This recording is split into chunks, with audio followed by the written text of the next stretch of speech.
جو ہی بالغ ہونے کو تو بالغ ہونے کے بعد اسلام ہمیں کیا کہتا ہے؟ وہ سیکھنا ضروری ہے، اور جب سیکھنا ضروری ہے تو اس کے بعد نماز ہر مسلمان پر فرض ہے، مرد ہو یا عورت ہو۔ آپ میں سے جن کو نماز آتی ہو اور پابندی کرتی ہوں، بہت شکر کی بات ہے۔ جو نماز پڑھتی ہیں بہت شکر کی بات ہے، لیکن ان کو آگے ایک چیپٹر اور ہے، وہ یہ کہ نماز پڑھیں بہت دھیان کے ساتھ، یہ سوچ کر میں اللہ کو یہ سارا کلام سناتی ہوں، اور اللہ تعالیٰ اس وقت سن رہے ہیں، اللہ تعالیٰ دیکھ رہے ہیں کتنا اچھا رکوع کیا تم نے، کتنا اچھا سجدہ کیا۔ دیکھیں آپ کے گھر میں کوئی آدمی آتا ہے، آپ کیا کہیں گے؟ کیسا اچھی طرح سے اس کو چائے پلائیں گے، بہت اچھی طرح سے ٹرے میں کپ سجائیں گے، چھوٹے پلیٹوں کے اندر بسکٹ رکھیں گے، کسی میں دال رکھیں گے، اچھی طرح سے دسترخوان بچھائیں گے، اور اس کے بعد بہت سلیقے کے ساتھ وہ ساری چیزیں سامنے رکھتے ہیں۔ دیکھنے والا کہتا ہے کتنے سلیقے مند لوگ ہیں، لیکن اس کے مقابلے اچھا آپ کو کسی نے پانی مانگا، آپ پلیٹ کے اوپر گلاس رکھتی ہیں، پلیٹ پر گلاس رکھ کر اس کے اوپر گلاس رکھتی ہیں، اور زیادہ سمجھداری کی بات ہے تو گلاس کے اوپر ایک اور چھوٹی پلیٹ رکھتے ہیں، پھر لے جا کر کے سنتے ہیں، لیکن اگر اس کے مقابلے میں ایسے ہی گلاس پکڑا یہ لے لیجیے پانی، تو دیکھنے والا کہے گا بڑے بدتمیز لوگ ہیں یہ، ان کو تو دیکھنا۔ بس ٹھیک اسی طرح سے جب ہم نماز پڑھیں گے تو ہم بہت اچھا رکوع کریں گے، بہت اچھا سجدہ کریں گے، بہت اچھی طرح سے پڑھیں گے، تو اللہ تعالیٰ کہتے ہیں دیکھو میرے بندے نے میرے سامنے نماز پڑھی، کتنا اچھا رکوع کیا اس نے، کتنی اچھی طرح سے اس نے پڑھا، کتنی محبت سے اس نے سجدہ کیا۔ تو جو نماز پڑھتی ہیں وہ اس طرح سے نماز پڑھیں، اور جن کو جو نماز ابھی نہیں پڑھتی ہیں آج ہی سے نماز پڑھنا شروع کر دیں، یہ نماز آپ کو کامیابی تک پہنچائے گی۔ قد افلح المؤمنون، کامیاب ہو گئے ایمان والے، الذین هم فی صلاتهم خاشعون، جو اپنی نمازوں کے اندر بہت خشوع اور خضوع کے ساتھ نماز پڑھتے ہیں۔ تو جب پڑھیں گے ہی نہیں پھر تو کیسے کامیابی ہو جائے گی؟ تو آپ اپنے فیوچر کو کامیاب بنانا چاہتے ہیں اور جس اللہ نے ہم کو بنایا اس کو خوش کرنا چاہتے ہیں تو نمازوں کی پابندی کریں، اور جن کو ابھی نماز آتی ہی نہیں ہے کوئی گھبرانے کی بات نہیں ہے، آج سے نماز پڑھنا اسٹارٹ کر سیکھیں۔ آج تو سیکھنے کے بہت سارے، آپ کی کلاس فیلوؤں میں سے کوئی ہو سکتا ہے جو آپ کو نماز سکھائے گی، آپ کے ٹیچروں میں سے کوئی ہو سکتا ہے آپ کو نماز سکھائے گی، آپ اپنے گھر میں اپنی ماما سے کہیے ماما مجھے نماز سکھاؤ، اور نہیں تو ویب سائٹوں سے بھی نماز سیکھ سکتے ہیں، مگر ویب سائٹ کا صحیح ہونا ضروری ہے، اور اب تو قسم قسم کے کیسٹیں اور CDs آتی ہیں ان سے بھی نماز سیکھ سکتی ہیں، اور کسی جاننے والے سے نماز سیکھ سکتی ہیں۔ تو نماز سیکھیں اور نماز کی پابندی۔ جس گھر میں نماز نہیں اس میں لعنتیں اترتی رہتی ہیں، چاہے وہ باڈی کتنی وہ چاہے کتنے پاؤڈر لگائیں اور چاہے کتنے پریس کر کے کپڑے لگائیں، مگر اوپر سے لعنت برستی رہتی ہے۔ جس گھر میں خدا کو سجدہ نہ کیا جائے، جس گھر میں خدا کا نام نہ لیا جائے، جس گھر میں خدا کی چیزیں کھا کر کے خدا کا نام نہ لیا جائے، اس گھر میں لعنتیں برستی ہیں، چاہے وہ نظر نہ آئیں۔ اسی وجہ سے آج کے سماج میں والوں، وہ تو ابھی آپ کو اندازہ نہیں ہوگا، اس وقت کے سماج میں تقریباً بعض سوسائٹیوں میں 50% گھروں میں جھگڑے ہیں، سب کچھ اللہ نے دیا پھر بھی جھگڑے ہیں، شوہروں کی طرف سے بیویوں پر ظلم، بیویوں کی طرف سے شوہروں کی نافرمانیاں، سب کچھ اللہ نے دیا ہے، شوہر بھی جاب کر رہا ہے بیوی بھی جاب کر رہے، بچے پڑھ رہے ہیں، کسی چیز کی کمی نہیں، پھر بھی ٹکراؤ ہے۔ اس ٹکراؤ کی بہت ساری وجہوں میں سے ایک یہ کہ جب خدا کا حکم توڑا جاتا ہے تو اللہ تعالیٰ سکون نہیں دیتے۔ پھر ایک صاحب مجھے ملے، کہنے لگے جی کہ بس کیا بتائیں کیا مزہ ہے زندگی میں، کہ میرے کمرے میں 50-60 ہزار روپے کا بیڈ ہے، 2-3 AC لگے ہوئے ہیں، 20 ہزار روپے کے ڈنلپ ہیں، 5 ہزار روپے کے پلو ہیں، مگر کیا کریں گے، میاں بیوی میں اختلاف ہے، ایک اس کونے میں بیٹھی روٹھی بیٹھی رہتی ہے، میں دوسرے کونے میں روٹھا بیٹھا رہتا ہوں۔ یہ تو ہے کہ جب خدا کا حکم توڑا جائے اور اس کے بعد پھر ہم چاہیں خوش رہیں، کبھی خوش نہیں رہ سکتے۔ وقتی طور پر ہم نے چمکتے ہوئے کپڑے پہن لیے، پریس کر کے کپڑے پہن لیے، کریم پاؤڈر بھی مل دیا، مگر وہ خوشی نہیں۔ خوشی وہ ہے جس میں سکون ہو، جس میں راحت ہو، جس میں ہمارے ذریعے سے کوئی ستایا نہ جائے، دوسروں کے ذریعے سے ہم ستائے نہ جائیں، وہ ہے اصل میں زندگی۔ تو نماز پڑھنا سٹارٹ کر دیں، جن کو نماز یاد نہیں وہ نماز سیکھیں، جن کو نماز یاد ہے وہ پڑھنا شروع کر دیں، جو نماز پڑھتی ہیں وہ دھیان والی نماز پڑھیں، ایسی دھیان والی نماز کہ کہیے یا اللہ میں ایسی نماز پڑھوں گی، اس کے بعد میں جو ہی ہاتھ اٹھاؤں گی آپ وہیں سے کہنا چاہیں بیٹا ہاتھ اٹھانے کی ضرورت نہیں، ہم خود ہی آپ کو سب کچھ دے دیں گے۔ آپ کی نماز اتنی اچھی ہے کہ آپ کو ماننے کی ضرورت ہی نہیں ہے۔ اچھا بچہ زبان سے کہے بغیر ہی اس کے ابو سے کہتے ہیں بیٹا تم کو کہنے کی ضرورت نہیں، ہم سب تمہارا انتظام خود ہی کریں گے۔ اور جو ضدی بچہ ہوتا ہے ابو سے دیتے نہیں ہیں، اور وہ ضدی بچہ جو ہے وہ ضد کر کے لیتا ہے۔ اچھے بچے کا حال یہ ہوتا ہے ابو خود ہی فکر کرتے ہیں اس کی کہ صاحب دیکھو اس کا جوتا پھٹ گیا ہے، اس کا بیگ صحیح نہیں ہے، اس کو موبائل دینا چاہیے یا نہیں دینا۔ شریف بچے کی فکر باپ خود ہی کرتا ہے، اور ضدی بچہ جو ہے وہ پیچھے پڑا رہتا ہے۔ بس ٹھیک اسی طرح سے جب بندہ بہت اچھا ہوتا ہے تو اللہ تعالیٰ کہتے ہیں تیرے مانگنے کی ضرورت نہیں، میں خود ہی یہاں سے تمہیں دے دوں گا۔ اس کے بعد اپنے اندر اچھی عادتیں پیدا کریں۔ اس وقت یہاں ہمارے سماج میں کتنی ہی لڑکیاں ڈرگس میں پھنس گئی، اپنے آپ کو اس سے ایسے بچائیں جیسے زہر سے اپنے آپ کو بچاتے ہیں۔ اگر آپ سے کوئی کہے گا کہ تیزاب پی لو، کوئی نہیں پیے گا، بس ٹھیک اسی طرح سے یہ تیزاب فوراً ختم کرنے والی چیز ہے، لیکن ڈرگس کی طرف لوگوں لڑکیوں کو کھینچنا اس سے بھی زیادہ خطرناک ہے. اور یہاں ایسا ہو رہا ہے کہ بہت ساری بچیاں وہ ڈرگس کا شکار ہو جاتی ہیں. اپنے آپ کو سے بچائیں، بری عادتوں سے اپنے آپ کو بچائیں. اگر آپ ڈرگس کی طرف چلی گئی، کتنی افسوس کی بات ہے یہاں تک اور کہ صاحب لڑکیاں جو ہیں وہ چیری پالش لا کر کے روٹیوں میں ملتی ہیں اور پھر وہ چبا رہی ہیں، وہ کھا رہی ہیں. ایسا اپنے آپ کو ان سے بچائیں، بری عادتوں سے اپنے آپ کو بچائیں، گالیوں سے اپنے آپ کو بچائیں، اپنی آنکھوں کو گندے کاموں سے بچائیں، اپنے کانوں میوزک سننے سے اپنے آپ کو بچائیں، ڈانس سیکھنے سے اپنے آپ کو بچائیں، غلط ویب سائٹوں میں جانے سے اپنے آپ کو بچائیں. بری عادتیں جب لگ جائیں گی اس کے بعد پھر یہ بری عادتیں بعد میں چھوٹتی نہیں ہیں. اسی طرح سے فضول خرچی سے اپنے آپ کو بچائیں. آپ اس وقت جتنا پیسہ خرچ کر رہی ہیں، یہ پیسہ آپ کے والدین کا دیا ہوا ہے، یہ آپ کا اپنا نہیں ہے، یہ ان کا احسان ہے. اب آپ ان کے روزانہ جب ڈیمانڈیں کریں گی کہ صاحب آج نیا ڈریس آیا ہے میں وہی پہنوں گی، آج فلاں کلر کے سوٹ مجھے لینا ہے، اور جوتوں کے، یہ نہیں، یہ سوچیں بار بار کہ کیا ہمیں اپنے والدین پر اتنا بوجھ ڈالنا چاہیے یا نہیں. ہمارے والدین چونکہ بڑی محبتیں کرتے ہیں اپنے بچوں کے ساتھ، اس لیے وہ خود بھوکے رہنے کو تیار ہو جائیں گے مگر اپنے بچوں کی چوائسیں پوری کرتے رہتے ہیں. مگر بری عادتیں مت ڈالیں، آگے چل کر کے ایسا ہو سکتا ہے فضول خرچی کی بنا پر آپ کی آئندہ کی زندگی خراب ہو جائے گی. چنانچہ ہم نے دیکھا ایسے رشتے برباد ہوتے ہوئے. بہت اچھی بچی، کیریکٹر بھی بہت اچھا، شکل و صورت بھی بہت اچھی، کردار بھی بہت اچھا تھا، رشتہ ہو گیا مگر فضول خرچی کی عادت تھی. اس فضول خرچی کی عادت تھی. بہت اچھا شوہر مل گیا، کچھ دنوں تک تو ہنسی خوشی زندگی چلتی رہی، اور کچھ دنوں کے بعد کیا پتا چلا کیسا وہ بیوی جو ہے وہ ڈیمانڈ کرتی ہے مجھے یہ چیز چاہیے، مجھے یہ چیز چاہیے. کچھ دنوں کے بعد آپس میں ٹکراؤ شروع ہو گیا. شوہر نے کہا جناب اس ہاتھی کا پیٹ میں بھر نہیں سکوں گا، اس ہاتھی کو تو واپس ہی لے جاؤ.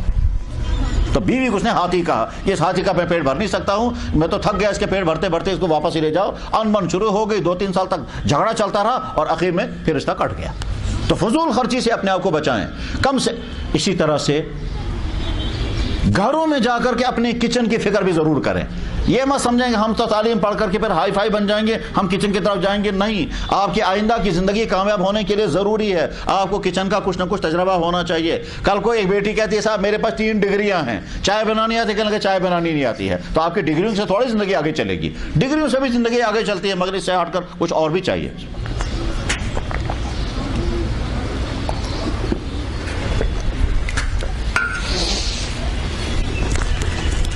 آپ کو اس وقت پڑھنے کا شوق ہوگا. اس پڑھنے کے شوق میں آپ کیا کیا پڑھنا چاہیں گی؟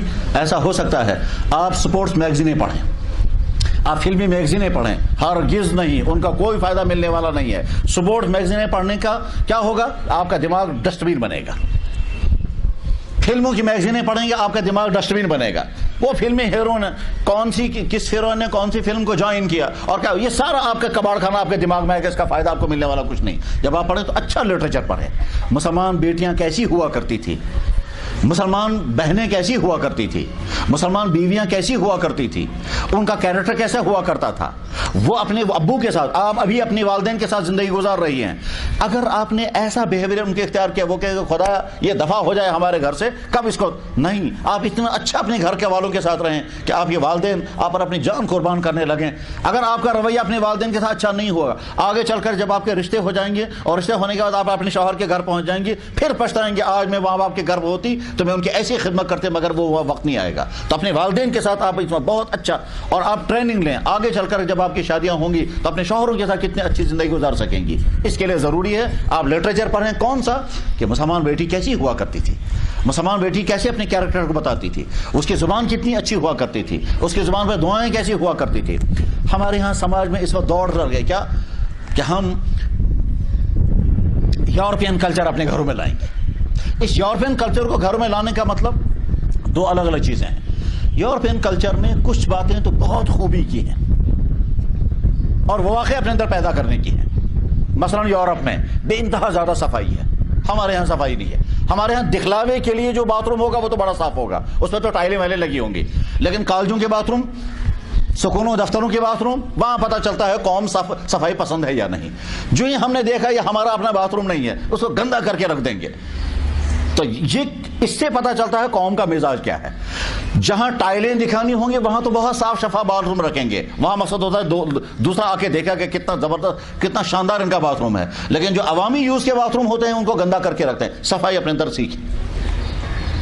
اسی طرح سے اپنے بیڈ روموں کو بہت سے صاف رکھ، صفائی سیکھیں.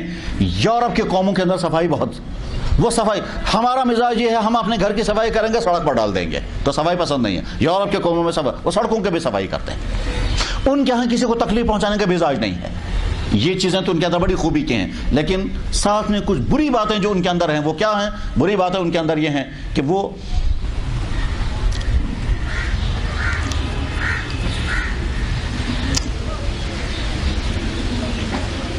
میں نہیں سمجھ پاتا ہوں کہ وہ لفظ استعمال کرنا چاہیے یا نہیں کرنا چاہیے۔ بہرحال ان کی معاشرتی زندگی میں کچھ گندگیاں ہیں۔ وہ گندگیاں ایسی ہیں کہ بھائی اور بہن کے تعلقات کبھی ایسے ہوتے ہیں جو میاں بیوی کو ہوا کرتے ہیں، حتیٰ کہ باپ اور بیٹی کے تعلقات کہیں ایسے ہوتے ہیں، یہاں تک کہ یہ جو اس چیپٹر میں وہ انکنٹرول ہو گئے ہیں، اس سے اپنے آپ کو دور رکھیں۔ وہ چیز ہم کو اپنانی نہیں ہے۔ ہمارے ہاں یورپین کلچر اسی روپ میں لے رہے ہیں کہ صاحب ہم زیادہ سے زیادہ فیشن کریں گے، زیادہ سے زیادہ ننگے ہو جائیں گے، ہم زین کلچر لائیں گے، ہم سیکنڈ ٹائٹیں پہنیں گے۔ یہ سیکنڈ ٹائٹیں پہن کر زیادہ سے زیادہ ننگا ہو کر کے، یہ کہاں؟ یہ یورپین کلچر ہے، مسلمانوں کا کلچر یہ نہیں۔ اسی کی وجہ سے پھر خرابیاں پیدا ہو رہی ہیں، ان خرابیوں کے بعد پھر لڑکیوں کے ساتھ وہ کچھ ہوتا ہے کہ کچھ دنوں تک تو ہم افسوس کرتے ہیں، واویلا کرتے ہیں، پریشان ہو جاتے ہیں، لیکن آگے چل کر پھر وہی ایک طرف سے مردوں کو صحیح ہونا ضروری ہے، لیکن ساتھ میں دوسری طرف سے جب ہم مغربی کلچر اپنے گھروں میں لائیں گے، اس میں ڈانس ہوں گے، اس میں زین کلچر ہوگا، اس میں ایسا لباس ہوگا کہ جو زیادہ سے زیادہ ہمارا بدن جو ہے وہ دوسروں کو نظر آنے لگے، تو اس کی وجہ سے پھر تو خرابیاں آئیں گی۔ اس لیے آپ جب پڑھنا چاہیں گے تو آپ پڑھیں حضرت فاطمہ کیسی تھی، حضرت عائشہ کیسی تھی، مسلمان عورتیں کیسی ہوا کرتی تھی، ان کا کیریکٹر کیسا تھا۔ بس جب وہ پڑھیں گے اور ویسے ہی اپنے آپ کو بنانے کی کوشش کریں گے تو انشاءاللہ آپ کی زندگی کامیاب ہو جائے گی۔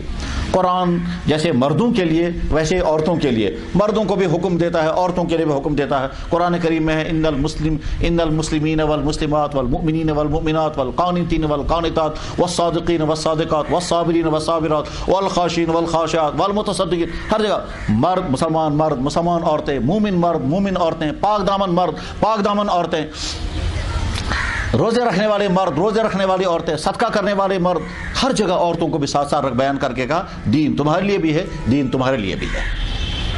البتہ مردوں کی کچھ ایکسٹرا ذمہ داریاں رکھی گئی جو عورتوں کے سر پر نہیں ہے۔ وہ عورتوں کے ساتھ اللہ نے رحم کیا ہے۔ وہ کیا رحم کیا؟ اگر عورتوں کو حکم دیا چلو تم بھی جنازے میں، تمہیں بھی جمعے کی نماز پڑھنے کے لیے مسجدوں میں پہنچنا ضروری ہے، تمہیں بھی وہ مشکل کام کرنے پڑیں گے جو مشکل کام ہم نے مردوں کے سر پر رکھے ہیں، تو بڑی پھر فوراً بوجھ محسوس ہو جاتا ہے۔ اسلام نے عورتوں کے ساتھ جیسی ان کی باڈی کی صورتحال ہے ویسے ان کو احکام دیے ہیں۔ اتنا رحم اسلام نے کیا۔ کیا اسلام نے کیا کہا ہے؟ بیٹا آپ جب تک بیٹی ہو تب تک آپ کے کھانے پینے کا خرچہ آپ کے باپ کے ذمہ ہے، جب آپ کی شادی ہو جائے گی تو آپ کا سارا کھانا پینے کا خرچہ آپ کے شوہر کے ذمہ ہے، آپ کے جب بچے ہو جائیں گے تو آپ کا سارا کھانے پینے کا خرچہ آپ کے اولاد کے ذمہ ہے۔ اگر خدا نخواستہ کسی کو اولاد نہ ہو تو کھانا پینے کا سارا خرچہ یا تو شوہر کی ذمہ ہے یا بھائیوں کی ذمہ ہے۔ تو اسلام نے تو ہمیشہ عورت کو محفوظ رکھا ہے کہ تمہیں کچھ نہیں کرنا ہے، تمہیں خود جا کر مزدوری نہیں کرنی ہے، تمہیں اپنے کھانے پینے کی فکر نہیں کرنی ہے۔ مردوں کو حکم دیا گیا تم ان کے کھانے پینے کا۔ ایک عورت کی حفاظت کے لیے اللہ نے 4 مردوں کو کھڑا کیا ہے، ادھر سے باپ ہوگا، ادھر سے شوہر ہوگا، ادھر سے بھائی ہوگا، ادھر سے بیٹا ہوگا۔ یہ جب تک بیٹی ہے تو ساری ڈیوٹی اس کے باپ اور بھائیوں پر، یہ جب بیوی بنے گی تو ساری ڈیوٹی اس کے شوہر پر، اور ساتھ میں سٹپنی کے طور پر والدین پیچھے تیار رہیں گے، اور جب اولاد ہو جائے گی تو ساری ذمہ داری اس کے اولاد کے سر ہے۔ تو عورت کو تو اس طرح سے اسلام نے محفوظ رکھا تھا، لیکن آج کا دور جو ہے وہ کہتا ہے نہیں صاحب عورت سڑک پر آ جانی چاہیے، وہ خود کمانے لگنی چاہیے، وہ دفتروں میں جانی چاہیے۔ اور دفتروں میں ہماری بچیوں کے ساتھ، ہماری بہنوں کے ساتھ کیا ہوتا ہے وہ چھپی ہوئی بات نہیں ہے، کتنی ہی بیچاری غم کے آنسو پی کر کے چھپا دیتی ہیں، لیکن ورنہ ہمارے سماج میں جو برا مزاج پیدا ہو گیا ہے کہ ہم اپنی بیٹیوں اپنی بہنوں کے ساتھ وہ سب کچھ کرنے کو تیار ہو گئے ہیں جو کبھی سوچا بھی نہیں جا سکتا تھا۔ یعنی شیطان بھی کہتا ہے میری اب ضرورت ہی نہیں ہے، شیطانی سارے کام تم خود کرنے لگے ہو۔ تو یہ جو ذہنوں میں لایا گیا کہ آگے بڑھنے کے لیے ضروری ہے آپ سڑکوں پر آ جاؤ، آپ ننگے ہو جاؤ، آپ فیشن کرو، آپ زیادہ سے زیادہ اٹریکٹیو لباس پہنو، یہ صحیح راستہ نہیں ہے، اس میں بربادی ہی بربادی ہے۔ تو آپ اپنے اندر اپنی اچھی عادتیں پیدا کریں، فضول خرچی سے اپنے آپ کو بچائیں، غلط ویب سائٹیں مت استعمال کریں، موبائل کا غلط یوز مت کریں، کسی اجنبی لڑکے کے ساتھ بات بالکل مت کریں، کہ اتنا کلوز بالکل نہیں ہونا ہے جس کے بعد پھر آگے برائیوں میں آپ پھنس جائیں گی۔ کلوز ہونے کی بات تو یہاں تک ہے کہ ہم کیا اسلام منع کرتا ہے ایک کمرے میں بھائی اور بہن بھی ایک ساتھ نہیں رہیں گے، دن میں اگر تھوڑی دیر کے لیے پڑھنے کے لیے بیٹھے تو بیٹھ سکتے ہیں، لیکن رات میں ایک کمرے کے اندر بھائی اور بہن بھی ایک ساتھ نہیں رہیں گے. کچھ پتہ نہیں رات میں شیطان ان کے ذہنوں کو کیسے برباد کر کے وہ سب کچھ کرائے گا جو زبان پر لانا مشکل ہے.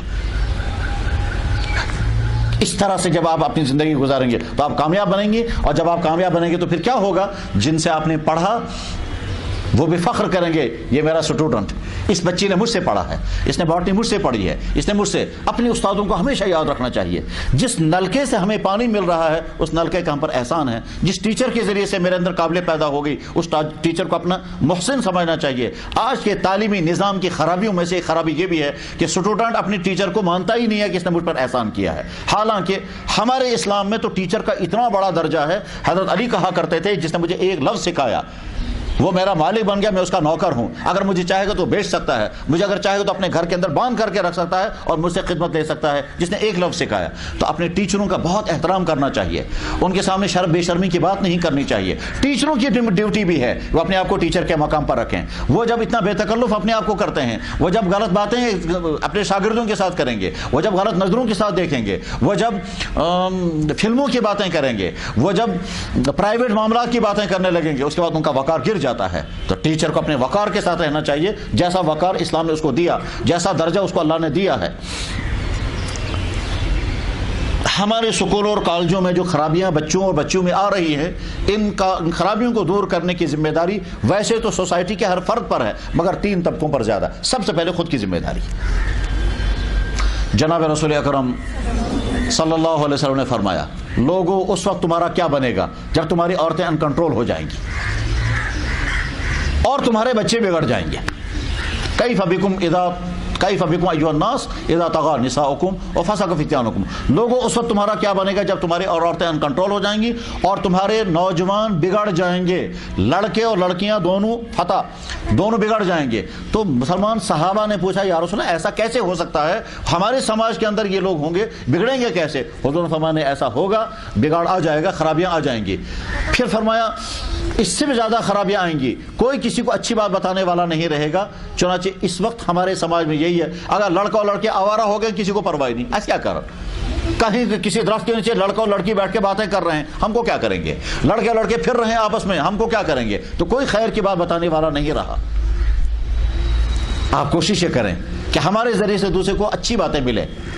جب آپ کسی سے ملیں، جب کسی سے ملنے کے بعد پھر بات تو کرنی ہے، تو بات کرنے کے ساتھ فوراً شروع کرنا چاہیے. آپ کو نماز آتی ہے؟ آپ نماز پڑھتی ہو؟ کھانے پینے کی دعائیں آپ کو یاد ہیں؟ کیریکٹر آپ نے اچھا بنایا ہے؟ یہ باتیں شروع کرنی چاہیے. یہ نہیں کہ اچھا صاحب تمہاری بہنیں کتنی ہیں، شادیاں کن کی ہو گئی ہیں، کون کتنی خوبصورت ہے، آپ کے پاس ڈریس کتنے ہیں، آپ کو کون سا فیشن پسند ہے، آپ کو ڈش کون سی اچھی لگتی ہے، آپ کو فلمی ہیروئن. یہ باتیں کرنے کی نہیں ہیں. باتیں جو کرنے کی وہ یہ ہیں کہ صاحب آپ نماز پڑھتی ہیں، آپ کے گھر میں نماز آتی ہے، آپ کے ماما کو نماز آتی ہے، آپ ان کو سکھاؤ. اچھا میں آپ کو سکھاتی ہوں. یہ باتیں جب کریں گے تو ہے. اللہ کے نبی ایسا نے فرمایا کیا کہ کوئی خیر کی بات بتانے والا نہیں رہے گا. ہم کوشش کریں ہم خیر اچھائی کی بات دوسرے کو بتائیں، بری باتوں سے. جو ہی کسی لڑکی کے بارے میں آپ کو پتا چلا اس کے آج کل تعلقات فلاں سے ہے، آپ ہمدردی سے کہو کہ بہن یہ اچھا نہیں ہے، تم میری سہیلی ہو، یہ اچھا نہیں ہے، اس کی وجہ سے تم خراب ہو جاؤ گی، تم برباد ہو جاؤ گی. جب آپ دوسروں کو روکیں گی تو آپ خود بھی بچ سکیں گی ان بری باتوں سے. کوشش کریں کہ ہم دوسروں کو نکالیں اس میں سے، اس خرابی میں سے. بلکہ اگر کوئی ہمدردی کے ساتھ ڈانٹنے میں لگے کوئی بات نہیں، اور اگر آپ کو کوئی ڈانٹنے لگے ہمدردی سے اس کو لے لیں، آپ اسے لڑائی مت کریں. ہمارے نبی نے فرمایا، کیا فرمایا؟ اس وقت کتنا برا حال ہوگا جب بری باتوں کو تم اچھا سمجھنے لگو گی اور اچھی باتوں کو نفرت سے دیکھنے لگے گی. کیف بکم اذا رأیتم المنکر معروفا والمعروف منکرا. اس وقت کتنا برا حال ہوگا جب اچھی باتوں کو تم سمجھو گے یہ کیا نماز پڑھتی ہے، آج یہ نمازوں کی کیا ضرورت ہے، فلاں برقع پہنتی ہے، دیکھو کالی بھوت بن گئی ہے، فلاں جگہ کتنی اچھی لگتی ہے، دیکھو نیا ڈریس پہن کر کے آئی ہے. یہ گویا ننگا ہونے کو اچھا سمجھنے لگے اور باپردہ ہونے کو برا سمجھنے لگے. اللہ کے نبی نے یہی فرمایا تھا. اس وقت تمہارا کتنا برا حال ہوگا جب اچھا ہونے کو لوگ برا سمجھیں گے اور برا ہونے کو لوگ اچھا سمجھنے لگیں گے. کہ صاحب جو جتنا ننگا ہو کر کے آئے گا اس کو لوگ تعریفیں کریں گے، اور جتنا کورڈ ہو کر آئیں گے کہیں گے دیکھو یہ بھوت بن گیا ہے اور یہ کیسی بری لگتی ہے. ایسا بھی ہمارے سماج میں صورت ہے یہی ہے. تو اس آپ فیصلہ کریں اپنے بارے میں کہ کیسا بننا آپ کو پسند ہوگا، اور جب اچھا بننے کی کوشش کریں گے تو انشاءاللہ آپ کا فیوچر اچھے سے اچھا ہوگا. ہمارے نبی محمد رسول اللہ صلی اللہ علیہ وسلم نے بچیوں کی پرورش کرنے کے متعلق اتنی اچھی اچھی باتیں بتائی ہیں اس کی وجہ سے مسلمان باپ مسلمان ماں بہت فکر مند ہوتی ہے ہمارے بچوں کا فیوچر اچھے سے اچھا بن جائے. یہ مسلمان سماج ہے, غیر یورپین سماج ایسا نہیں ہے. وہاں تو یہ چاہتے ہیں 18 سال کے ہو جائے تو یہاں سے دفع ہو جائے اور جہاں مرضی وہاں چلی جائے اور ان کو کوئی پرواہ نہیں اس کی ہوتی ہے. مسلمان جو ہے یہاں کا باپ اور یہاں کی ماں یہ چاہتی ہماری زندگی ان بچوں کو لگ جائے, ہمیں دینے کو.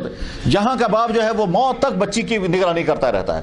یہاں کا مسلمان ہمارا سماج ہے وہ یہ کہتا ہے کیا, وہ کہتے ہیں کہ اگر 100 سال کی بہن 7 سال کے بھائی کو واپس آ گئی وہ ایکسیپٹ کرنے کو تیار ہو جاتا ہے. یہ اسلامی سماج ہے, مسلمان یہی کہ. تو اللہ کے نبی علیہ الصلوۃ والسلام نے والدین کو حکم دیا اپنی بچوں کی پرورش کرنے کا. اللہ کے نبی علیہ السلام نے شوہروں کو حکم دیا اپنی بیویوں کے ساتھ اچھا سلوک کرنے کا. اللہ کے نبی نے بھائیوں کو حکم دیا اپنی بہنوں کے ساتھ اچھا سلوک کرنے کا.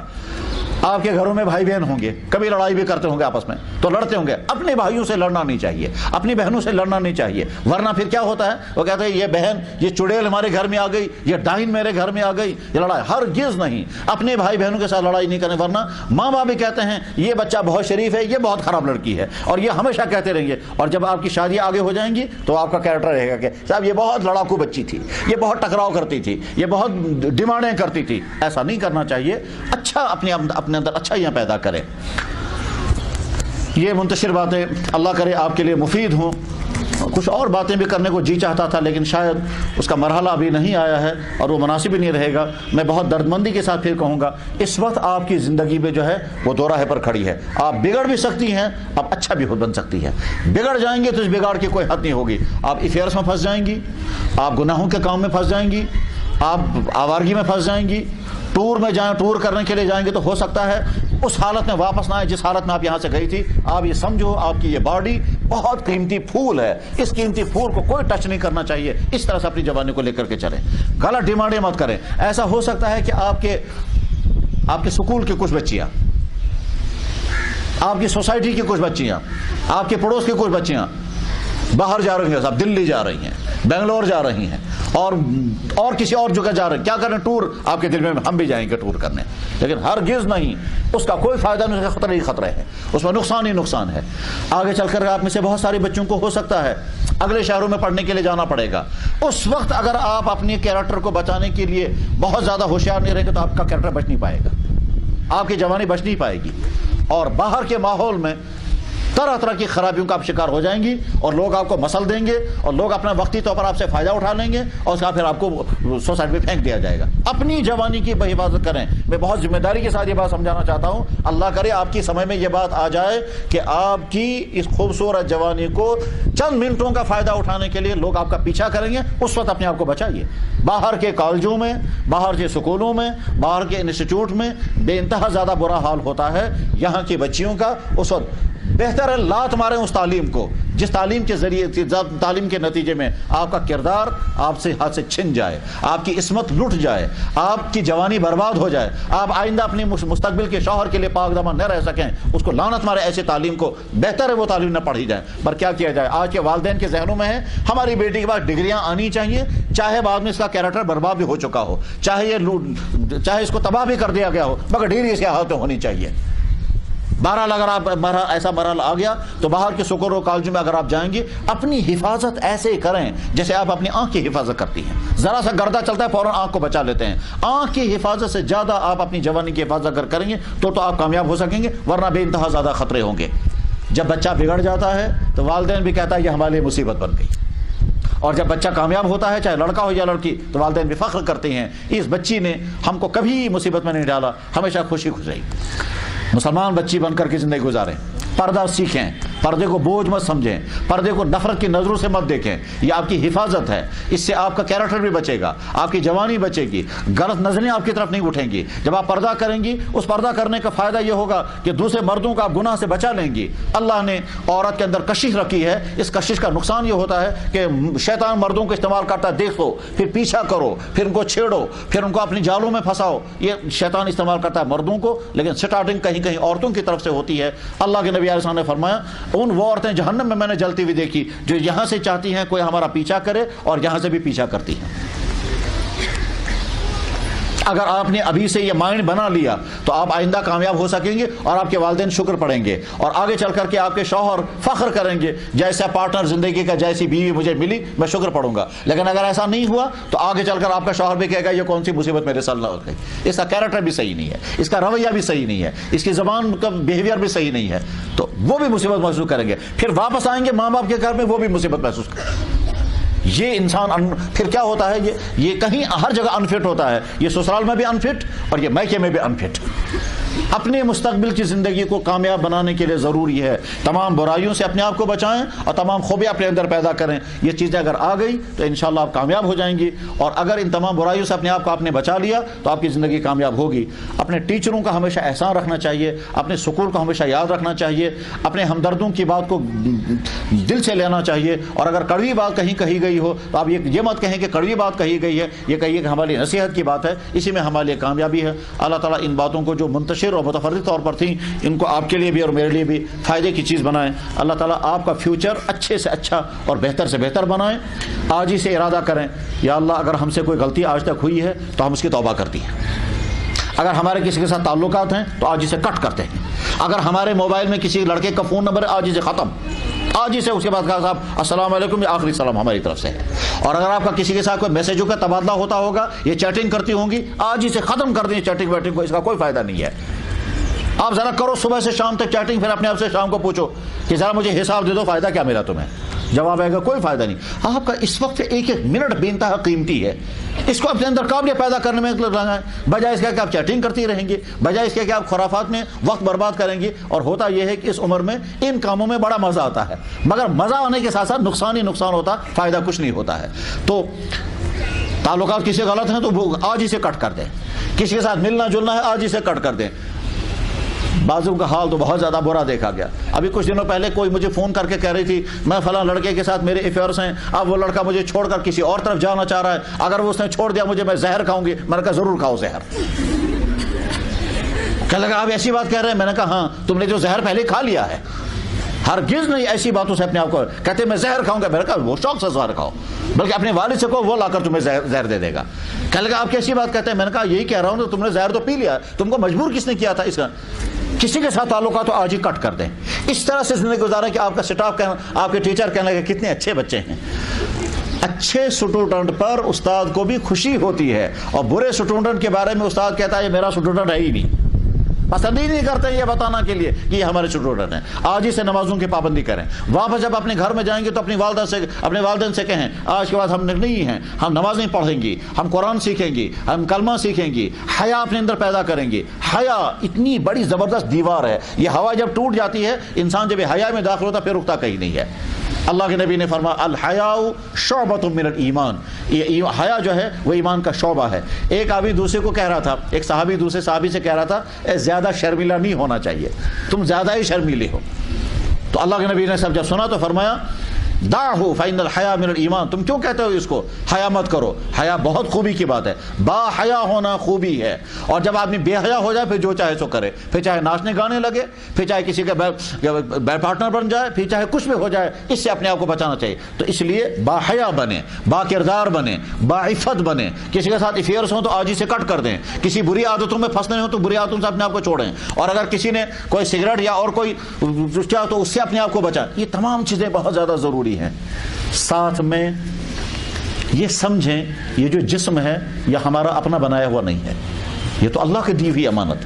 اس جسم کے اندر جو کچھ ہے, اگر آپ سائنس پڑھ رہی ہوں گی تو پڑھ چکی ہوں گی یا آئندہ پڑھیں گے, برین کی تھیوریاں پڑھیں, کیسا عجیب بنایا اللہ نے یہ دماغ. آنکھوں کی تھیوریاں پڑھیں, کیسی عجیب اللہ نے آنکھیں بنائی.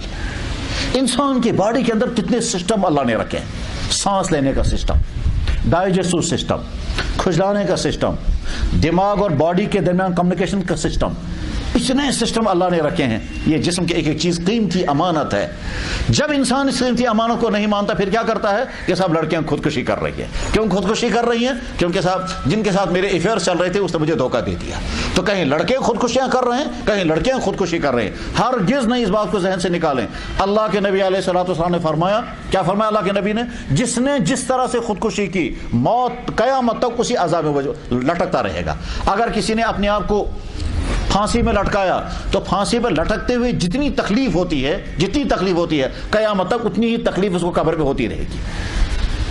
خودکشی کرنے والے کو تو جنازہ بھی نہیں پڑھنا ہوتا ہے کہ یہ ایسا ہے جیسے اس کا جنازہ ہی مت پڑھو.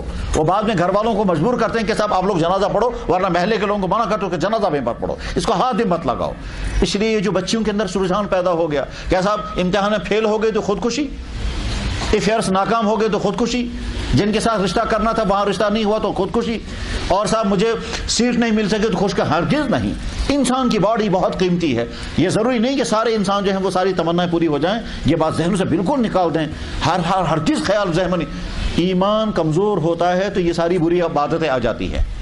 کہتے ہیں نا جب ایمان کمزور, قرآن میں بھی ہے, جب ایمان کمزور ہوتا ہے تو بیکار کے کام میں آدمی کو مزہ آنے لگتا ہے, اور ایمان جب طاقتور ہوتا ہے تو بے فائدہ کام فوراً محسوس ہو جائے, اس کام کا کوئی فائدہ نہیں, اس سے ہم اپنے آپ کو دور رکھیں گے.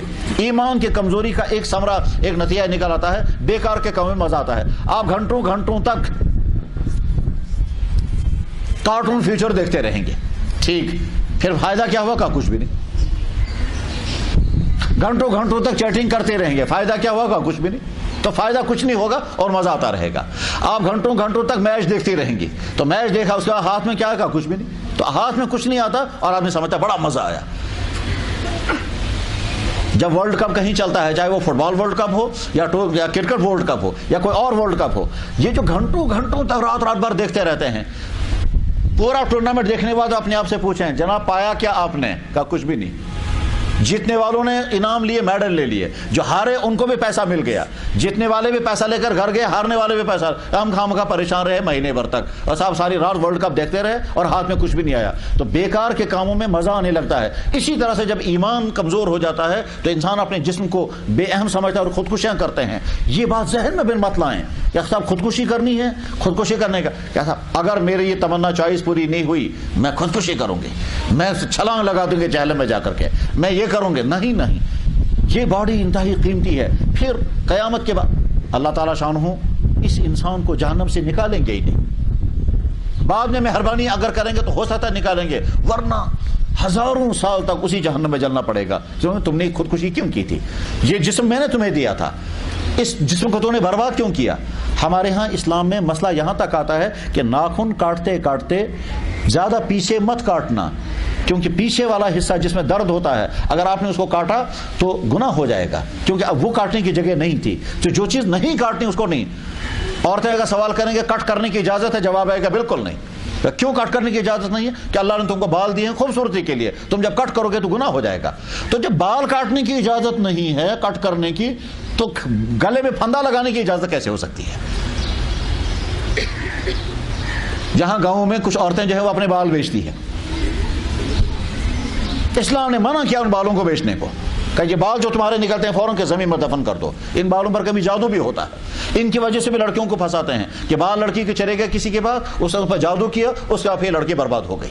تو ایسا بھی ہوتا ہے. تو بالوں کو بھی بیچنے کی اجازت نہیں دی گئی. بار یہ قیمتی چیز ہے, انسان کی باڈی انمول ہے, اس کی کوئی قیمت نہیں. تو خودکشی کرنا حرام ہے. اللہ کے نبی علیہ السلام کی خدمت میں ایک صحابی تھے, صحابی کا نام تھا خباب ابن ارت. ابھی میں نے تھوڑی دیر پہلے بتایا تھا, جب صحابی کا نام زبان پر آیا تو کیا پڑھتے ہیں؟ رضی اللہ عنہ. تو رضی اللہ عنہ, اس کا نام تھا خباب. اس خباب کو پیٹ میں تکلیف تھی, اس نے اللہ کے نبی سے عرض کیا یا رسول اللہ مجھے اجازت دیجئے, یہ پیٹ کی تکلیف میری دور نہیں ہو رہی ہے, میں خودکشی کروں گی. تو اللہ کے نبی نے فرمایا بالکل اجازت نہیں. پھر کچھ دن بعد انہوں نے کہا یا رسول اللہ مجھے اجازت دیجئے میں خودکشی کروں گی, انہوں نے فرمایا بالکل اجازت نہیں. ساری زندگی انہوں نے وہ تکلیف برداشت کی, مگر خودکشی کرنے کی اجازت اللہ کے نبی نے نہیں دی. یہ جو ہماری سوسائٹی میں رجحان ہو گیا, کیا صاحب امتحان میں فیل ہو گئی تو خودکشی, لڑکے نے دھوکہ دیا تو خودکشی, جہاں رشتہ کرنا تھا وہاں رشتہ نہیں ہو پا رہا تو خودکشی, باپ نے ذرا سا ڈانٹ دیا تو خودکشی, ماں نے کہا تم پتہ نہیں کہاں پھرتی رہتی ہو تو اس پر خودکشی, ماں نے ڈانٹا تھا تم وہاں کیوں گئی, میں نے منع کیا تھا تو اس پر خودکشی. یہ معمولی باتوں پر خودکشی ہرگز نہیں. اپنی جوانی کو قیمتی مانے, یہ جسم قیمتی اللہ نے دیا ہے, یہ قیمتی جسم اس دنیا میں کھائیں گے پیئیں گے عیش بھی اڑائیں گے, اسلام کے دائرے میں رہ کر خوشیاں بھی منائیں گے, غلط کاموں سے بچیں گے, اور اس کے بعد پھر مرنے کے بعد انشاءاللہ جنت ہوگی اور اونچا مقام اللہ تعالیٰ ہم کو عطا فرمائیں گے اور ہمیشہ ہمیشہ کی جنت میں پہنچیں گے. تو تو ہم تو اس لیے زندگی ہم کو ملی ہے. یہ کوئی کیڑے مکوڑوں کی زندگی تھوڑا ہی ہے. کیڑا مکوڑا زندہ ہے تو ٹھیک ہے, پاؤں کے نیچے آ گیا مر گیا تو ختم ہو گیا. انسانوں کی زندگی ایسی نہیں ہے. انسانوں کی زندگی قیمتی ہے. اللہ نے یہ ساری کائنات ہمارے لیے بنائی ہے کہ دیکھو پانی تمہارے لیے میں اتارتا ہوں, جانور میں نے تمہارے لیے پیدا کیا. وہ جانور کچھ تمہیں دودھ دیتے ہیں, کچھ تمہیں اون دیتے ہیں, کچھ دوسری چیزیں تمہیں دیتے ہیں. یہ ساری زمین سے نکلنے والی چیزیں تمہارے لیے میں نے بنائی. پھل انسانوں کے لیے, سبزیاں انسانوں کے لیے, فروٹ انسانوں کے لیے ہے, زمین سے اگنے والا اناج انسانوں کے لیے ہے, سب کچھ انسانوں کے لیے ہے. ساری کائنات انسان کے لیے اللہ نے بنائی, اور انسان کو اللہ نے اپنے لیے بنایا کہ میں یہ چاہتا ہوں ساری کائنات تم کو فائدہ پہنچائے اور تم مجھے سجدہ کرو. دعائیں بھی سیکھنی چاہیے. وہ دعائیں کیا کیا ہوتی ہیں؟ صبح سے شام تک, صبح سے شام تک جو کام بھی انسان کرتا ہے اس کے ساتھ دعا. صبح کو اٹھے الحمدللہ, نیند سے اٹھنے کی دعا یاد کریں, پھر باتھ روم جانے کی دعائیں یاد کریں, پھر باتھ روم سے باہر آنے کی دعائیں یاد کریں. ان دعاؤں میں بڑا فلسفہ ہوتا ہے, اس میں بڑی قیمتی باتیں ہوتی ہیں. اس کے بعد پھر کپڑا پہنا تو بہت دعائیں کریں, شیشہ دیکھا تو اس پہ بھی دعا پڑھیں, کھانا پینا سٹارٹ کریں تو اس کا بھی دعا, کھانا پینا گھر سے باہر نکلے تو دعا پڑھ کر, گھر سے واپس آئے تو دعا پڑھ کر, وہ ساری دعائیں یاد کریں اور دعاؤں کو پڑھنے کا مزاج بنائیں. جب دعاؤں کو پڑھنے کے مزاج بن جائیں تو پھر بندہ اللہ کو بہت پیارا ہو جاتا ہے. دیکھو اس بندے کو ہر وقت میں ہی یاد رہتا ہوں. یہ کھانا کھانے پہلے بیٹھا تو میرا نام لیا, کھانا کھانے سے فارغ تو میرا نام لیا, یہ باتھ روم گیا تو میرا نام لیا, باتھ روم سے باہر آ گیا تب بھی میرا نام لیا. ہم جب باتھ روم جائیں گے یا اللہ وہاں اندر باتھ روم میں جو شیطان ہم کو برباد کرتا ہے اسے ہماری حفاظت فرمائیے. اللہ بنی اعوذ بک من الخبث والخبائث. اور جب باہر نکل آئے تو یا اللہ آپ کا شکر ہے میرے جسم کی گندی چیز باہر نکل گئی اور میں فریش صاف ہو گئی. اگر قبض ہو جائے تو پھر کتنی پریشانی ہوتی ہے. تو یا اللہ بہت اچھا ہو گیا, میری باڈی کے اندر جو گندی چیزیں تھیں وہ نکل گئی. الحمدللہ الذی اذهب عنی الاذان وعافانی غفرانک. کھانا پینے سے پہلے جو دعا وہ پڑھیں, کھانا کھانے کے بعد جو دعا, کپڑے پہننے کی دعائیں, سونے جاگنے کی دعائیں, صبح شام اٹھنے کی دعائیں, کسی سے ملنے کی دعائیں. آئینہ دیکھا یا اللہ آپ نے میری شکل بہت اچھی بنائی ہے, میں شکر پڑھتی ہوں, اب میرا کیریکٹر بھی اچھا بنا دیجیے. بس ایسی دعا پڑھنی چاہیے. ٹھیک اسی طرح سے کسی کو حقیر نظروں سے نہیں دیکھنا چاہیے کہ صاحب دیکھو یہ کیسی ہے, میں کتنی اچھی ہوں. نہیں, کسی کو حقیر نظروں سے دیکھنا بہت بڑا جرم ہے. بلکہ اگر کسی کو دیکھا یہ دیکھو یہ کتنی خراب, یا اللہ آپ کا شکر ہے آپ نے مجھے ایسا نہیں بنایا.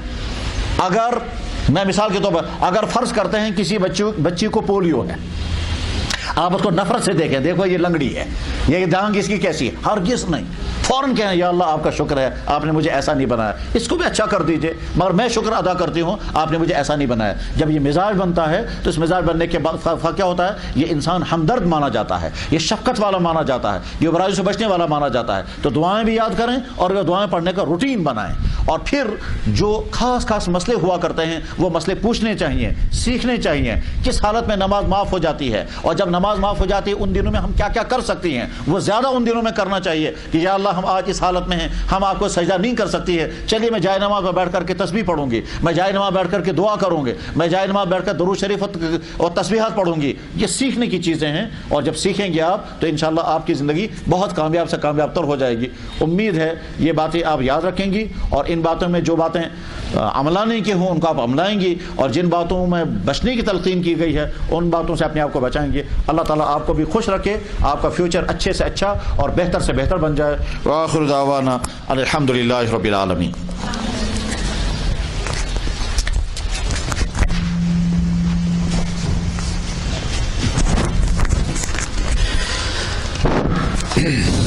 بہت سکون کے ساتھ آپ حضرات نے حضرت مفتی صاحب کی باتیں اور نصیحتیں سنی ہیں. میں اپنی بچیوں سے پھر سے گزارش کروں گا اور سکون کا اظہار کرتی رہیں. حضرت والا نے جو باتیں فرمائی ہیں اس کی حیثیت ایسی تھی جیسے گھر میں اپنی بچی ہو, جس درد دل کے ساتھ اس کے ساتھ بات کی جاتی ہے اور کسی چیز کو حائل نہیں سمجھا جاتا ہے, اپنی بچی سمجھ کر. یقینی طور پر حضرت والا نے پہلے بھی فرمایا بچیوں سے بچیوں کا رشتہ ہوتا ہے, بچیوں کے ساتھ بچیوں جیسی باتیں کی جاتی ہے. اللہ تعالی حضرت والا کی باتوں کو ہمارے لیے مفید بنائے. ہمارے لیے اللہ جل شانہ نے جو انتخاب کیا ہے, وہ جس حیثیت کو ہمارے لیے پسند فرمایا ہے, جانتی ہوں گی آپ کی ہمیں امت محمد صلی اللہ علیہ وسلم میں شمار کیا جاتا ہے. کبھی کبھی ڈر لگتا ہے وہ قوم, وہ جماعت, وہ امت جو ساری دنیا اور ساری انسانیت کی امام بن کر آئی تھی, اس کے ساتھ اس طرح کی منفی اور نیچے آ کر بات کرنا کبھی کبھی لگتا ہے حیثیت ازالہ ہو گیا اس حیثیت کا جو عرف کے اعتبار سے اللہ نے اس کو دیا تھا. ہمارے ایک عالم دین ایک مثال دیا کرتے ہیں، اس مثال سے بات سمجھنا آسان ہو جائے گی۔ جیسے حضرت والا فرما رہے تھے، قرآن پاک میں، کلام اللہ شریف میں اللہ تعالیٰ نے ہمارے ساتھ باتیں کی ہے، گفتگو کی ہے۔ ایک تابعی گزرے ہیں، ان کا نام ہے احنف ابن قیس رحمۃ اللہ علیہ۔ کہتے وہ کلام اللہ شریف پڑھ رہے تھے، قرآن پاک کی تلاوت کر رہے تھے۔ ہر ایمان والے کو شوق ہونا چاہیے کہ میں قرآن پاک کی تلاوت کروں، قرآن پاک پڑھتا رہوں۔ بچیاں بھی قرآن پاک پڑھتی ہیں، سیکھتی ہیں، وہ پڑھنا چاہیے، اور اس طرح پڑھنا چاہیے کہ جیسے قرآن پاک میں ہم سے باتیں کی گئی ہے۔ اس کی آسان شکل یہ ہے کہ جب ہم عربی زبان نہیں جانتے ہیں تو کسی ایسے ترجمے کو ہم نے اپنے گھر میں رکھا، ایک رکوع پڑھا، اس کا ترجمہ پڑھنے کی فکر کی، اس کا ٹرانسلیشن پڑھ لیا، انگریزی میں، اردو میں، ماشاءاللہ ترجمے موجود ہے۔ وہ تابعی ہے، بہت بڑی حیثیت تھی ان کی، تو وہ قرآن پاک شوق سے پڑھتے، عشق میں پڑھتے اور ڈوب کر پڑھتے تھے۔ قرآن پاک کے ایک حصے میں وہ پہنچ گئے، قرآن کریم کے ایک حصے پر ان کی نظر پڑی۔ اللہ جل شانہ اس طرح خطاب فرماتے ہیں، اللہ فرماتے ہیں اعوذ باللہ من الشیطان الرجیم وَلَقَدْ أَنزَلْنَا إِلَيْكُمْ كِتَابًا فِيهِ ذِكْرُكُمْ أَفَلَا تَعْقِلُونَ۔ میں پھر پڑھوں گا۔ اللہ فرماتے ہیں وَلَقَدْ أَنزَلْنَا إِلَيْكُمْ كِتَابًا فِيهِ ذِكْرُكُمْ أَفَلَا تَعْقِلُونَ وَلَقَدْ أَنزَلْنَا إِلَيْكُمْ كِتَابًا فِيهِ ذِكْرُكُمْ أَفَلَا تَعْقِلُونَ۔ اللہ فرماتے ہیں اے میرے بندے، اے میری بندی، اے مشرق کے مسلمان، اے مغرب کے مسلمان، اے دنیا کے کسی حصے میں پیدا ہونے والے، ایمان اور قرآن سے رشتہ رکھنے والے، اللہ ان سے بطور خاص خطاب کرتے ہیں۔ فرماتے ہیں کہ اے میرے بندے، اے میری بندی، میں نے تیرے لیے پیغام نازل کیا ہے، میں نے تیرے نام ایک خط بھیجا ہے، اگر یہ تعبیر درست ہو، نامناسب نہ ہو۔ میں نے تیرے لیے ایک پیغام کا انتخاب کیا ہے۔ جیسے ہم اپنے کسی بڑے کا خط دیکھتے ہیں تو جی میں آتا ہے کہ میرے بڑے نے مجھ سے کیا کہا ہوگا، جلدی سے کھولتے ہیں۔ یا کوئی دوست، کوئی رفیق، کوئی اپنا خاص جب کوئی خط بھیجتا ہے، اب تو خط کا دور نہیں رہا، اس کی لذت اس نئی نسل کو نہیں نصیب ہو سکتی ہے۔ جیسے مفتی صاحب نے اشارے کیا کہ اس دور نے ہم کو ایسی جگہ لا کھڑا کر دیا ہے کہ بہت سی چیزیں ہم ویسے ہی کھو چکے ہیں۔ خط آتا تھا اپنے کسی رفیق کا، کسی عزیز کا، مہینوں سالوں کے بعد رابطہ ہو جاتا تھا خط کے ذریعے سے، شوق میں سب لوگ جمع ہو جاتے تھے۔ ہمارے اس کشمیر میں ایک دور ایسا بھی گزرا ہے، کہتے ہیں خط پڑھنا نہیں جانتے تھے تو صبح سویرے تڑکے بازار کے کسی حصے میں کھڑے ہو جاتے تھے، کوئی پڑھنے گزرنے والا، ایسا پڑھنے والا مل جائے، اس سے خط پڑھوائیں۔ اللہ جل شانہ نے انسان کو یہ کہہ کے خطاب کیا ہے کہ میں نے تیرے نام ایک پیغام، ایک خط بھیجا ہے، اور آگے کیا فرمایا، اس میں تیرا تذکرہ ہے، اس میں تیرا نام ہے، اس میں تیرا تذکرہ ہے، اس میں تیری آٹو بایوگرافی ہے، اس میں تیرے تذکرے، تیرے حالات بیان کر دیے ہیں میں نے۔ آگے خطاب کیا افلا تعقلون، تم نے عقل سے کام نہیں لیا، اس میں تیرا تذکرہ موجود تھا۔ میں ذمہ داری کے ساتھ عرض کرتا ہوں، قیام اللیل ایک بہت معتبر کتاب ہے، ریفرنس حیثیت رکھتی ہے وہ کتاب، اس میں یہ واقعہ درج ہے۔ کہتے حضرت احنف بن قیس رحمۃ اللہ علیہ رضی اللہ تعالیٰ عنہ، جب ان کے سامنے یہ آیت کا ٹکڑا آیا، چیخیں نکلی اس اللہ کے بندے کی۔ اچھا مفتی صاحب جا رہے ہیں 9253 اور 6215، دو گاڑیاں ہیں جن کے یہ نمبر ہو، مفتی صاحب کو نکلنے میں جلدی ہے۔ میں پھر سے عرض کروں گا 9253 ایک گاڑی ہے، دوسری 6215، جن کی یہ گاڑیاں ہوں وہ اپنی جگہ سے ہلائیں۔ حضرت احنف بن قیس رضی اللہ تعالیٰ عنہ کی چیخیں نکل گئی۔ ایک روایت میں ہے، ایک تاریخی کتاب میں لکھا ہے کہ ان کے جو کپڑے تھے، جامے تھے، وہ پھاڑنے لگے، ان کے خادم جمع ہو گئے۔ حضرت کیا بات ہو گئی، کیا واقعہ پیش آیا، کیا پڑھا اپنے اللہ کی کتاب میں، کس چیز نے آپ کو اتنا جھنجھوڑ دیا؟ اور چیخنے لگے اور کہنے لگے کہ میرا معبود برحق، میرا خالق و مالک جس نے مجھے پیدا کیا، وہ جو آسمانوں پر عرش میں محفوظ ہے اور جو ہر جگہ موجود ہے، اور جس کی ایسی صفات ہے کہ میں کہہ نہیں سکتا، اتنی بڑی عظیم ذات اللہ جل جلالہ عمن والہ نے مجھ جیسے حقیر انسان کو یہ کہہ کر پکارا ہے۔ احنف کو اس طرح یاد کیا ہے کہ اس میں تیرا تذکرہ ہے، تلاش کیوں نہیں کیا تھا؟ اپنے آپ کو چیک کیوں نہیں کیا قرآن پاک میں آپ کو کیا سٹیٹس ہے، کیا حیثیت ہے؟ جامے پھاڑنے لگے، کپڑے پھاڑنے لگے، شاگردوں نے پکڑ لیا، حضرت کیا بات پیش آئی؟ اس کے بعد دو زانوں بیٹھ گئے، کلام اللہ شریف کو کھولا اور قرآن کریم میں کچھ تذکرے پڑھے جو طاغین کے تھے، نافرمانوں کے تھے، اللہ سے بغاوت کرنے والوں کے تذکرے آئے۔ جب قرآن پاک کو شوق کی نگاہوں سے عشق میں ڈوب کر پڑھیں گی تو نظر آئے گا قرآن قصص کی بھی کتاب ہے، واقعات کی بھی کتاب ہے، عبر کی بھی کتاب ہے۔ اس میں عبرتیں بیان کی گئی ہے، اس میں قوموں کے عروج و زوال کی داستان بیان کی گئی ہے۔ میں اکثر عرض کرتا ہوں سورہ بقرہ کیا ہے؟ قرآن پاک کی پہلی سورت، سورہ الفاتحہ کے بعد پہلی سجی ہوئی سورت قرآن پاک کی سورہ بقرہ ہے۔ اس میں اس امت کو یہ کہہ دیا گیا کہ خبردار، تم سے پہلے ایک بڑی امت آئی ہے، اس سے پہلی بھی ایک امت آئی ہے جس کا تفصیلی تذکرہ ہے قرآن پاک میں، اس کو کہتے ہیں بنی اسرائیل۔ سورہ بقرہ بنی اسرائیل کے نشب و فراز ہے، ان کے حالات کو بیان کیا۔ مکے سے مدینہ نبی علیہ السلام تشریف لے جا رہے ہیں، اب مدینہ میں ایک سٹیٹ قائم ہونے والی ہے، دین مکمل ہونے والا ہے، کوڈ آف کنڈکٹ ملنے والا ہے، اس امت کو ان کی ذمہ داری دی جا رہی ہے۔ اب وہ کمزوری کے دور سے نکل کر قوت کے راستے پر آ پڑے ہیں، اب ان کو ایک ملک کی ذمہ داری، انسانیت کی ذمہ داری، ساری رہتی دنیا تک کی ذمہ داری دی جا رہی ہے۔ اب ان کو تازہ دم امت کو سمجھانے کے لیے ایک امت کی کارگزاری، ان کے حالات بیان کیے گئے۔ حضرت احنف بن قیس رضی اللہ تعالیٰ عنہ نے جب اس طرح کی باتیں دیکھی اور پڑھی، اللہ تعالیٰ بچائے، اللہ معاف فرمائے، نافرمانوں کے حالات بھی قرآن کریم میں ہیں، اور فرمایا گیا کہ جب جہنمی جہنم میں ڈال دیے جائیں گے تو ان سے پوچھا جائے گا تم کو کس چیز نے جہنم کے گھڑے میں پہنچایا، وہ جواب دیتے ہیں۔ اس طرح کے مختلف تذکرے ہیں۔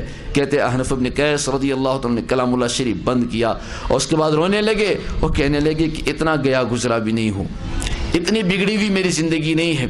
پھر اس کے بعد تلاش کرتے رہے اپنا تذکرہ، میرا تو تذکرہ ہے قرآن پاک میں۔ اس کے بعد تلاش کرتے رہے، تلاش کرتے کرتے اور جگہوں پر پہنچے، تفصیل کا موقع نہیں ہے۔ کہیں اللہ تعالیٰ کے ساتھ شرک کرنے والوں کا تذکرہ آیا، کہیں اللہ کے ساتھ بغاوت کرنے والوں کا تذکرہ آیا، اور اس کے بعد جب آگے بڑھے اور آگے بڑھے وہ تذکرے بھی سامنے آئے جن کو اللہ جل شانہ نے تعریف فرمائی ہے۔ ان الابرار لفی نعیم، اللہ فرماتے ہیں کہ وہ جو نیکوں میں